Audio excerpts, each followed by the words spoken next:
Hi மக்களே, நாங்கள் வந்து இப்போ சிதம்பரம் டீ கடை, சிதம்பரம் தாத்தா டீ கடைன்னு சொல்லி ஒரு வீடியோ ஒன்று போட்டோம். அது நிறைய பேர் அந்த வீடியோவில் அவர் யார் வரும்னு தெரியாதனால அது அதிகமாக போகலன்னு நினைக்கிறேன்.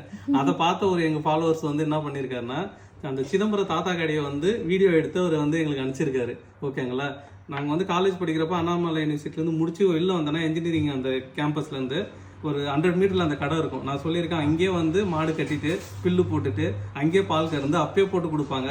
அவர் வந்து பார்த்தோன்னா கொடுக்கறதுக்கு இடம் இருக்காது, அங்கே டீ வைக்கிறதுக்கு அவ்வளோ பிஸியாக இருக்கும். பசங்க எல்லாம் அங்கே தான் வருவாங்க. 5 ரூபா தான் டீ, சூப்பராக இருக்கும், தரமான டீ. அதாவது எப்படி சொல்கிறதா, அவ்வளோ டெடிகேட்டிவாக வேலை பார்ப்பாரு, பிஸியாகவே இருப்பார், டைமே இருக்காது அவர்கிட்ட.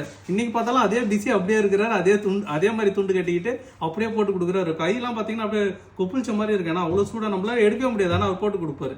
ஓகேங்களா, இந்த வீடியோ வந்து எங்களுக்கு எடுத்து அனுப்பிச்ச அந்த நண்பர் இருக்காருல்ல, அவர் பேர் வந்து பார்த்தீங்கன்னா கோபிநாத் செல்வராஜ். ஓகேங்களா, அவர் எடுத்து எங்களுக்கு அனுப்பிச்சிருக்காரு. அவருக்கு இந்த நேரத்தில் நன்றி. நிறைய பேர் இது மாதிரி நாங்கள் ஏதாவது ஒரு வீடியோ பற்றியோ இல்லை ஒரு லொக்கேஷனை பற்றியோ, இப்போ செஞ்சிக்கோட்டை பற்றி இல்லை திருவண்ணாமலை பற்றி இது மாதிரி சொல்கிறேன்னா நிறைய பேர் அங்கே இருக்கிறவங்க நீங்கள் அதை வீடியோ எடுத்து அனுப்பிச்சிங்கன்னா கூட நாங்கள் திரும்ப இன்னொரு வீடியோவில் அந்த லொக்கேஷனோட போட்டு திரும்ப உங்களுக்கும் அனுப்புகிறோம், எல்லாருக்கும் நாங்கள் காமிக்கிறோம். ஓகேங்களா, இந்த நேரத்தில் அவருக்கு எங்களுடைய மனமார்ந்த நன்றி.